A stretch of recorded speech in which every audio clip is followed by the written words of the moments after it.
Atlanta's Black Mecca is home to titans like Usher, Tyler Perry, and Robert Smith. Here are the 10 richest families shaping the city's legacy. 10. The Burruss Household, Kandi Burruss and Todd Tucker.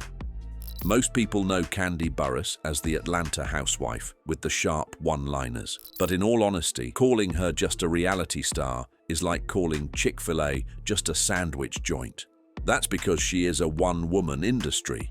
She's a Grammy-winning songwriter behind mega hits like TLC's No Scrubs and Destiny's Child's Bills, Bills, Bills, tracks that still rack up plays and royalty checks decades later.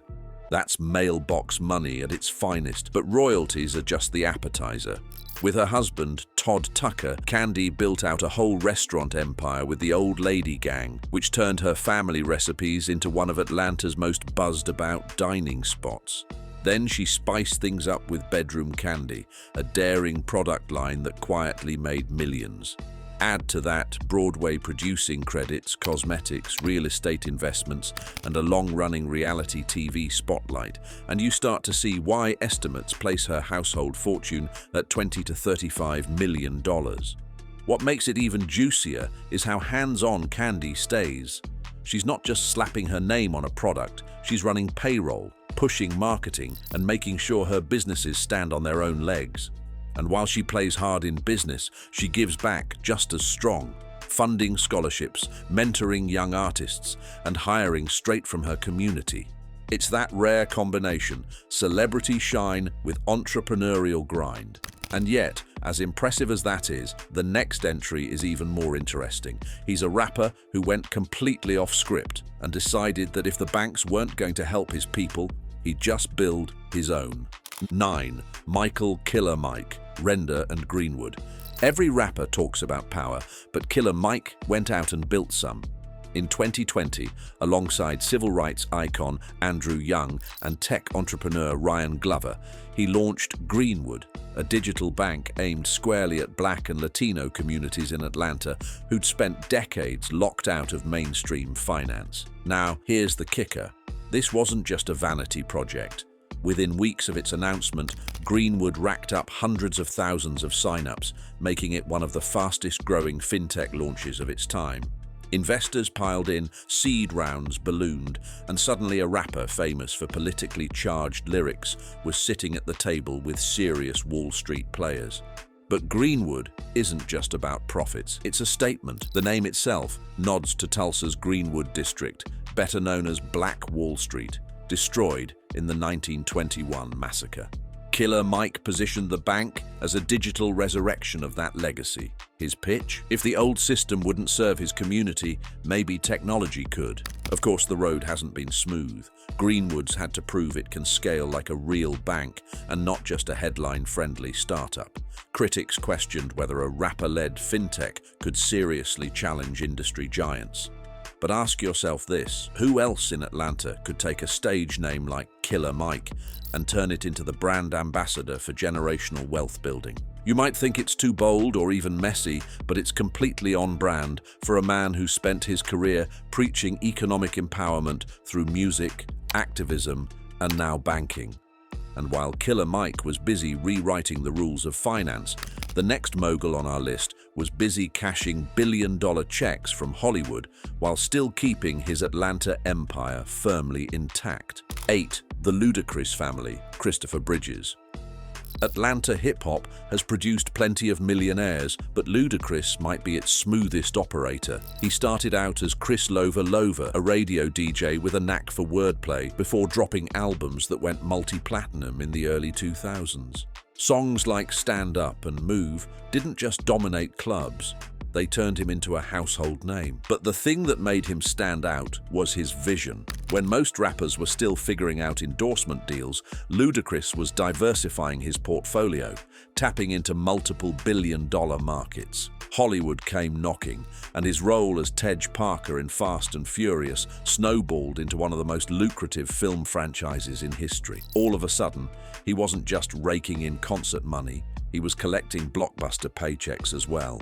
And his net worth today? Well, the estimates land between $30 to $50 million, and that's not counting the cultural capital he's stacked. And like any true ATL boss, he kept the money local.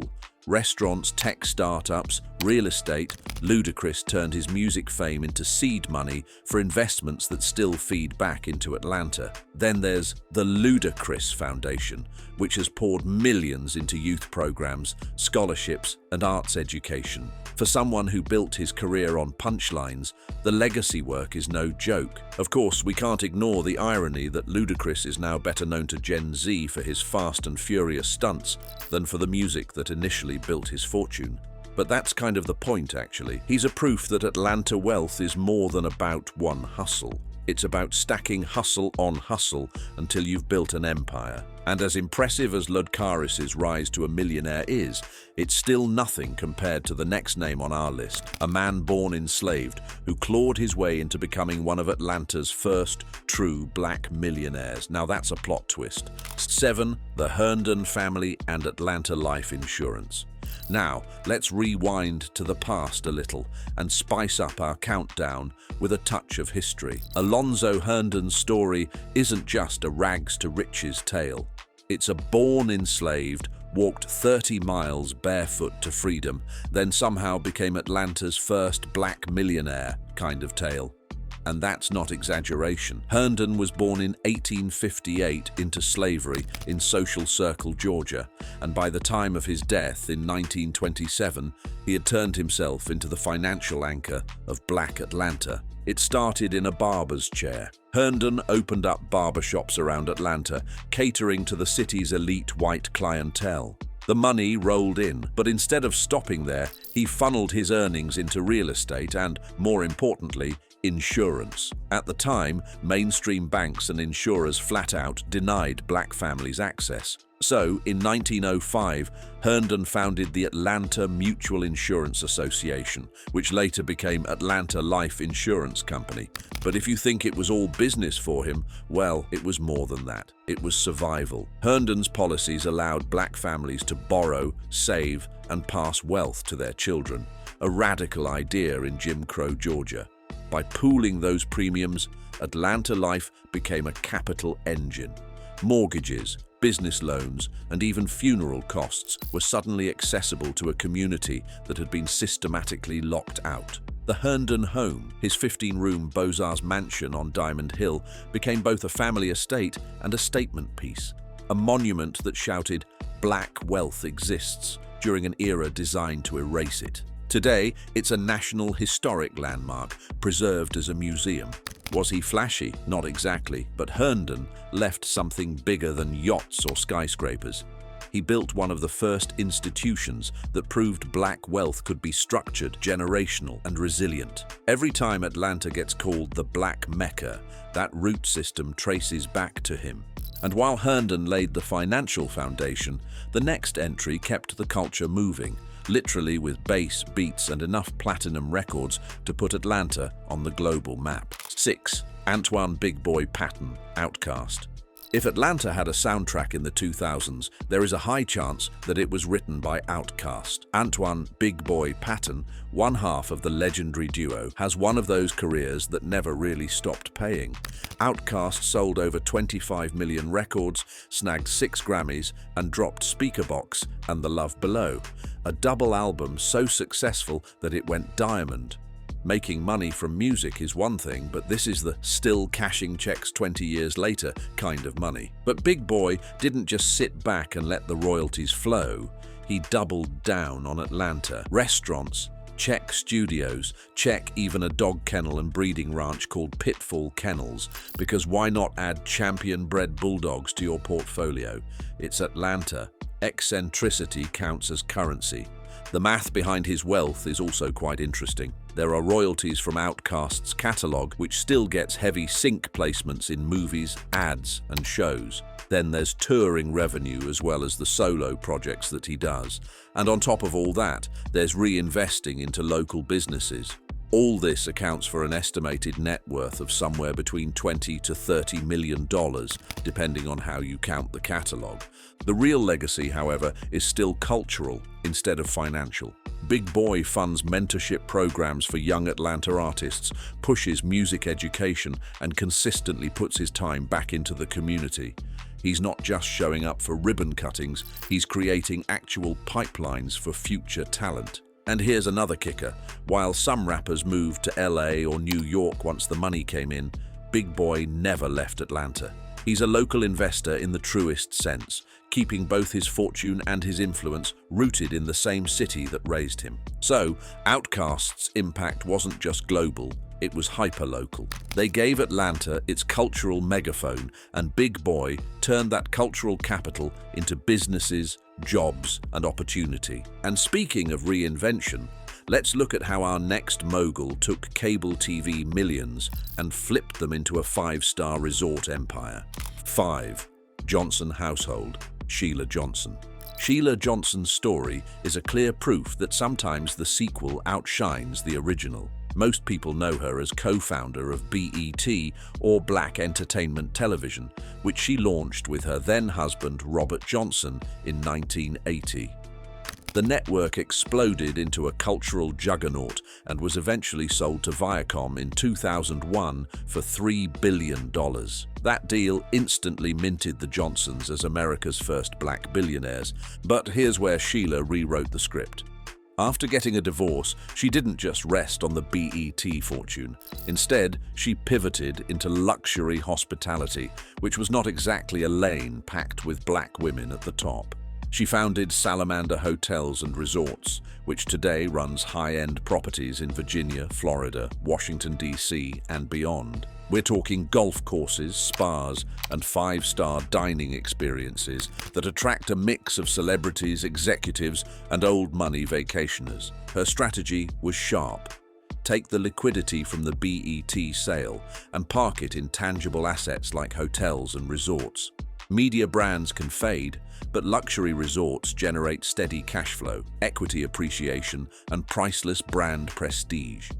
Industry insiders peg her personal net worth in the high hundreds of millions, with Forbes occasionally floating the billionaire mark depending on valuation cycles. Philanthropy is another thing woven into the empire.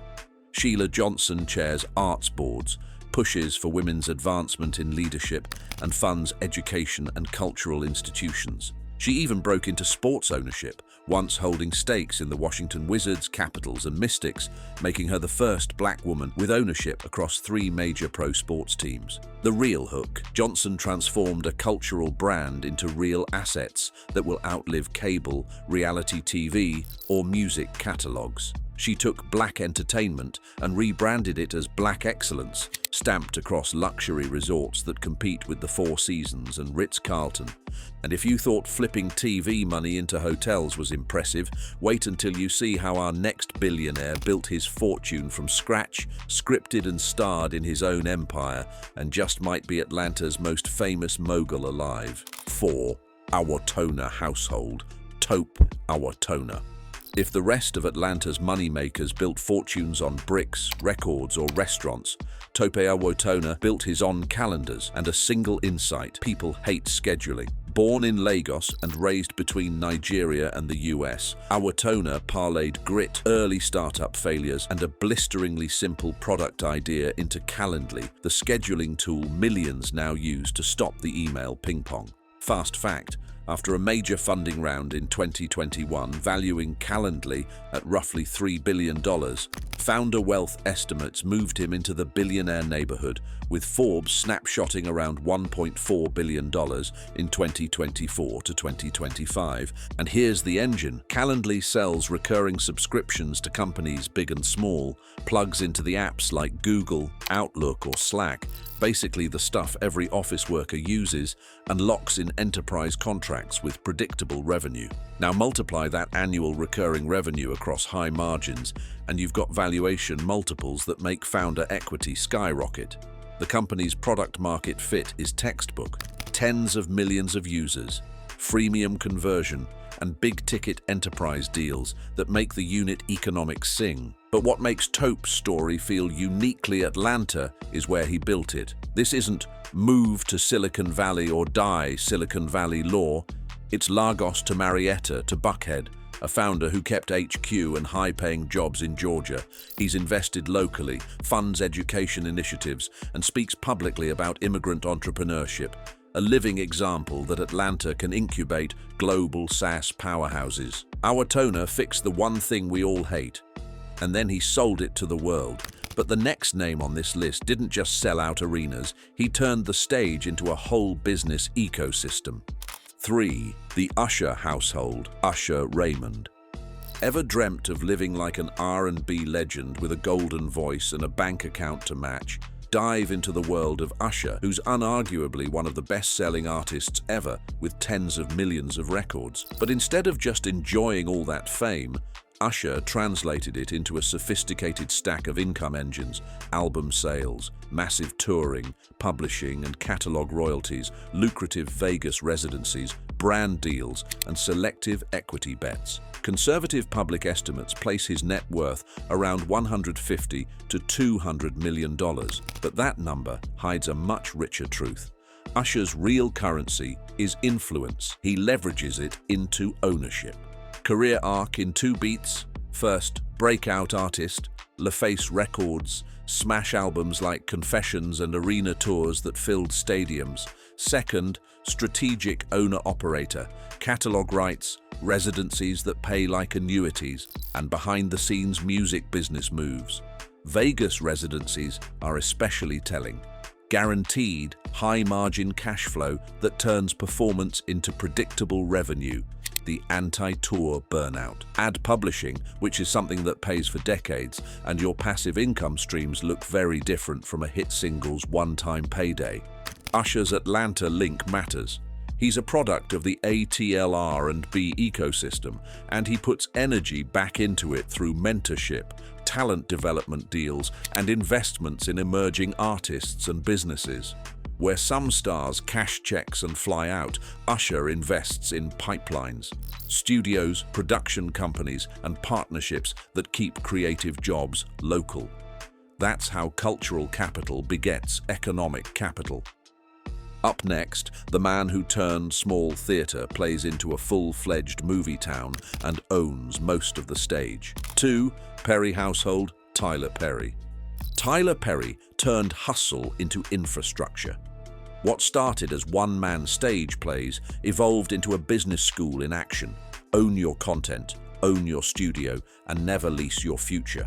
Perry's empire, Tyler Perry Studios, sits on roughly 330 acres of the former Fort McPherson base in Atlanta, with multiple sound stages, backlots, and permanent standing sets, so realistic producers can shoot a city without leaving the lot. Forbes and industry profiles peg his net worth in the approximately $1.4 billion range.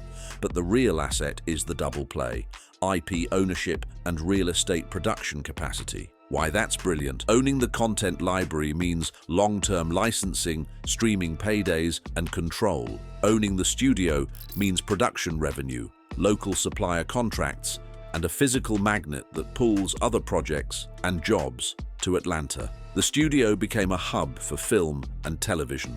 Marvel sequels, big streaming shows, even major feature films use those stages. And each shoot multiplies local economic impact: hotels, catering, crew, carpenters, wardrobe. Perry's playbook created thousands of jobs and seeded a production ecosystem that rivals the old Hollywood model. There's also the social angle. Perry actively frames his success as community building, public speeches about creating Black millionaires and visible philanthropy. At the same time, running an empire this big invites scrutiny. Personnel disputes, legal pushes, and the complexity of scaling a private media house in a streaming age are real and make the story textured, not cartoonish. And now, at the very top of our list, meet the billionaire who turns software deals into institutional philanthropy, and does so with a finesse that makes him a global icon. 1. Robert F. Smith, Smith Household. When we say crown jewel, we mean it literally. The richest concentration of private black wealth that also reaches deep into Atlanta's civic life. Robert F. Smith, founder and chairman of Vista Equity Partners, built a machine that buys, scales, and sells enterprise software companies. That private equity engine, improving operations, increasing recurring revenue, and exiting at higher multiples, is the wealth factory. Forbes snapshots in recent years put Smith's net worth in the multi-billion range, commonly reporting around 10 billion plus in 2024 to 2025 ranges.